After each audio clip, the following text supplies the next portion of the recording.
I'm here with Dall. And we're at the Barbers Den, the first stop of the series where I challenge barbershops to ruin my hair. But first, I have to ruin it.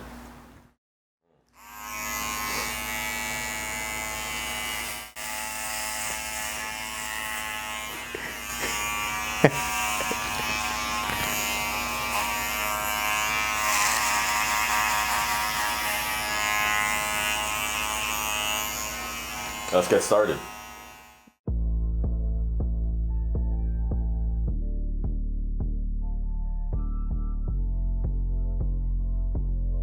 So Dall, the first time I came to the shop, what really blew me away was the overall design. Yeah. And especially these chairs. I Yeah. really think they're incredible. And if you could just walk me through your thought process as to why you thought of these.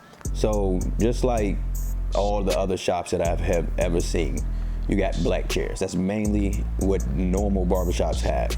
Then you have the ones that they kind of spruce it up a little bit, and they have red chairs, you know, that's like a little pop. But I wanted something different.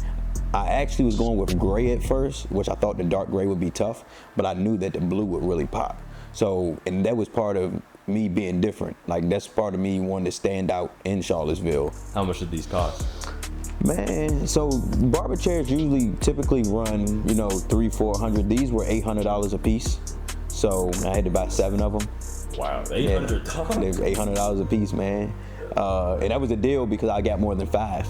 And another thing that I think is, for me, one of the highlights is the incredible bathroom, in my opinion. The bathroom. This is one of the nicest bathrooms I have seen in a barbershop, in my opinion. I mean, this mirror wall, the sink, I think it looks great. Was this your intention of the shop in general, just to have a consistency of a level of cleanliness? Yes. So originally I wanted a little bigger shop so that I could, I wanted a lounge. So I wanted to make this loungy.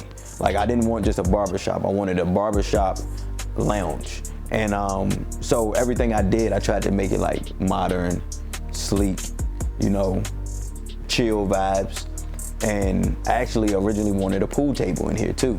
But the shops, it's so hard to get like retail spaces here in Charlottesville.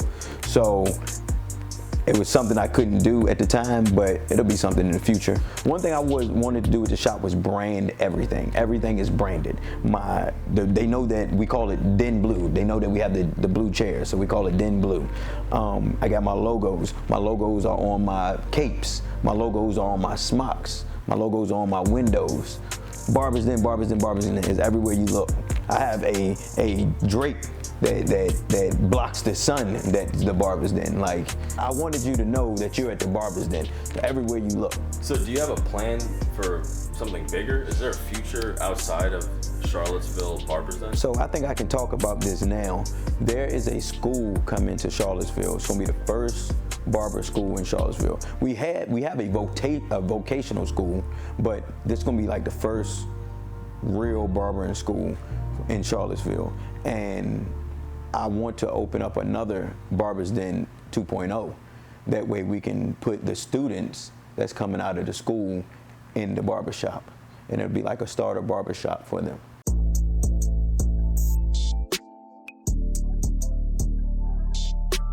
When you first walk into the barbershop, the first thing you see is the UVA football and sign. Yeah. When did you get that?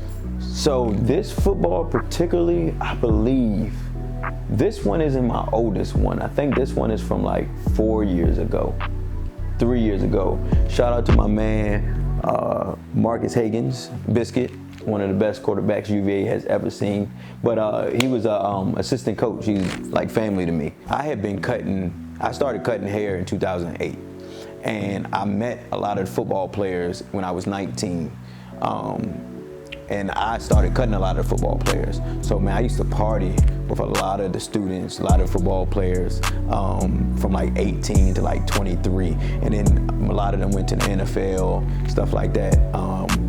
Rodney McLeod, Big Mo, I can go down names. Chris Long, you know, he's a little older than me, but they were like some of the guys that the hair I was cutting. Have you stayed connected with the football community? I'm still connected, man. I actually cut Coach Elliott. Shout out Coach Elliott. He actually came in today, got his hair cut.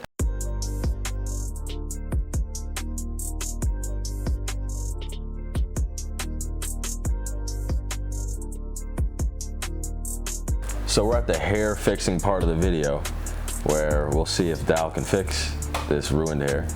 Do you mind walking me through what's your thought process of how to save this terrible mess? So, we got a little work to do. But what we're gonna have to do is we have to take you down, even you out, shape you up, fade it out. Simple. This is light work, man. Easy? This is light work. I mean, it just looks like I came from Willy Wonka, yeah. Honestly. It's light work, though. You know? You're gonna have to light work? When did you first cut hair? Like, when was the first day, if you can remember? Take me back to that time. I probably was like 12. And my grandfather, we had went to Walmart. We went to Walmart. They had these cheap Andes clippers. And I was like, you know, for some odd reason, I wanted clippers. I don't know why. But anyways, he got me some clippers. And I did exactly what I was supposed to do with them at that time. Mess people up. My brother was a dummy of mine, man, a crash dummy, and I messed him up so bad the first time I cut him. I raised the back of his hairline up to here. My dad thought it was my mom's boyfriend, and he was like, he was a little upset with it.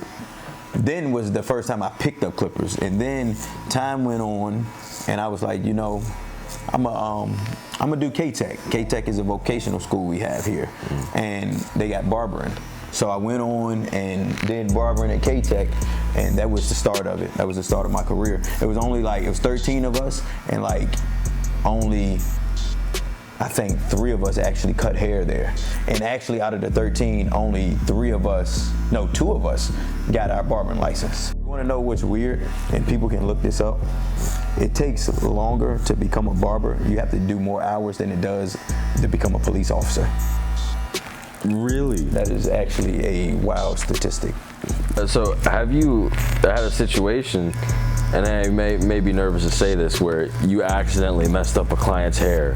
How did you deal with that? So it's been a while since I ran into a situation like that, but situations like that I remember, man, I had just started using a razor, and I had was going around a client's ear, like cleaning them up, and I wasn't paying attention. That razor is so sharp that I went back and I cut the top of his ear. One thing about the top of people's ears they don't know, it's full of blood.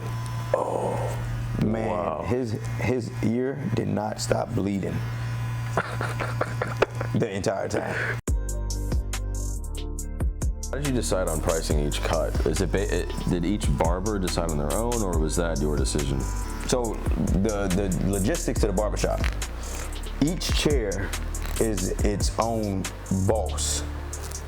Each chair is its own barber, but this is their station. They make their prices, they make their schedule, they make their rules. I am just a landlord.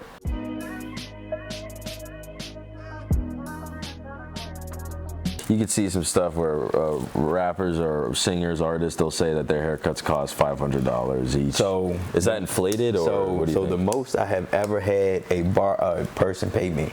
He was shout out him. One day he paid me $800 for a haircut. It was for my birthday. He gave me $400 for the haircut, $400 for my birthday. On average, he would pay me anywhere between $300 and $600 a haircut.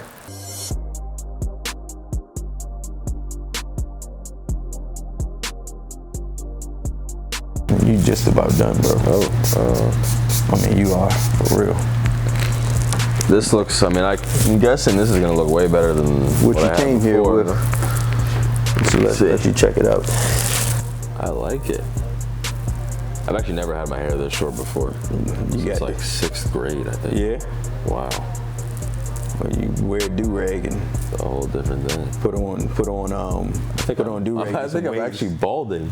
Oh, no, you're not balding. I'm balding? No, you're not. I'm not? No, that's just a swirl in your head. Oh, okay. You're not balding. That wraps up episode 1 of the series. Is there anything you want to say? Man, listen. Pull up to the Barbers Den, 169 Seminole Court, Charlottesville, Virginia. We'll take care of you. Any types of hair, any styles of hair, we got you, man. We can take care of you. Thank you. Yes, sir. I look way better than before. Hey, we back. We back. Thank you.